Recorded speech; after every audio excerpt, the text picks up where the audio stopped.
여기 어쩌다 졸지에 엄청난 돈이 들어있는 가방을 줍게 된 한 남자가 있습니다. 존나 부럽습니다. 그런데 과연 그 돈가방은 대체 누구의 것이고 어디서 난 돈일까요? 이 영화는 바로 이 돈가방을 두고 벌어지는 탐욕스러운 짐승들의 이야기입니다. 야 이 새끼야, 네가 처먹은 거 똑바로 잘 치우랬지? 아이고, 지가 처먹은 것도 제대로 안 치우고 저게 사람 새끼야, 짐승 새끼지. 아무튼 영화 속에는 돈가방을 둘러싼 8명의 사람들이 등장합니다. 첫 번째 인물은 중만입니다. 사업에 실패한 후 야간 사우나에서 아르바이트를 하며 가족의 생계를 책임지고 있던 중만은 어느 날 새벽 47번 락커에서 거액이 들어있는 돈가방을 발견합니다. 가방 안에 들어있는 5만원짜리 지폐 수십 다발을 본 순간 중만의 머릿속에 등록금이 필요한 딸, 치매를 앓고 계신 어머니를 모시느라 고생하는 아내가 스쳐 지나갑니다. 하지만 가방 안의 돈은 중만에겐 너무나 큰 돈이었고 가방을 두고 갔던 손님이 다시 찾으러 올 수도 있었기에 우선은 돈가방을 분실물 보관소 구석에 잘 숨겨둡니다. 네 번째 인물, 태영. 출입국 관리소 공무원으로 일하고 있는 태영은 현재 일생일대의 위기에 놓여 있습니다. 돈을 빌리고 갑자기 잠수를 타버린 여친 때문에 사채업자에게 목숨까지 위협받는 상황이었기 때문이죠. 태영의 목숨을 위협하는 사채업자는 바로 두만. 분명히 오늘까지 돈을 안 갚으면 이 손모가지를 확 잘라버린다고 하지 않았던가? 아이, 내가 언제 그랬어, 언제! 사장님, 딱 일주일만 시간을 줘. 그럼 내가 진짜 원금에 이자까지 쳐서 싹 다 갚는다니까. 진짜 딱 일주일이요. 마침 그때 태영의 고등학교 동창이 해외에서 큰 돈을 빼돌리기 위해 태영에게 밀항을 도와달라고 연락이 온 상황.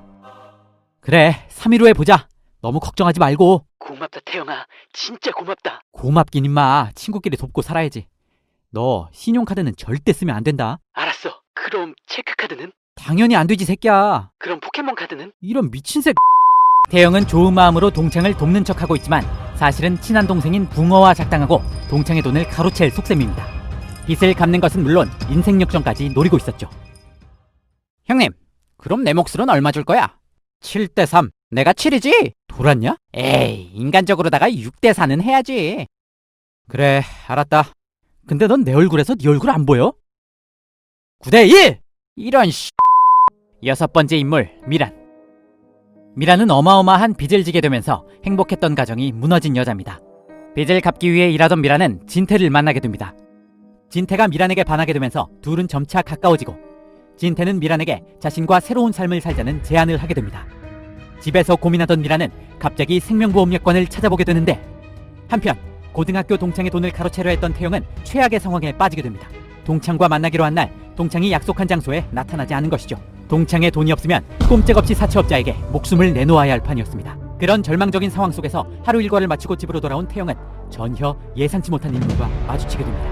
마지막 인물, 대체 연희는 어디에서 무슨 일을 꾸미고 있었던 걸까요? 그리고 중만이 발견한 돈가방은 결국 탐욕스러운 짐승들 중 누구의 손에 들어가게 될까요?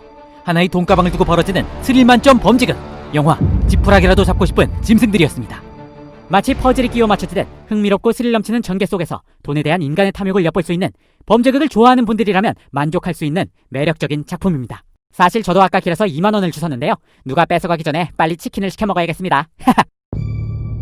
처음 들어왔을 때는 아무도 믿으면 안 돼. 그게 네 부모라도. If you can survive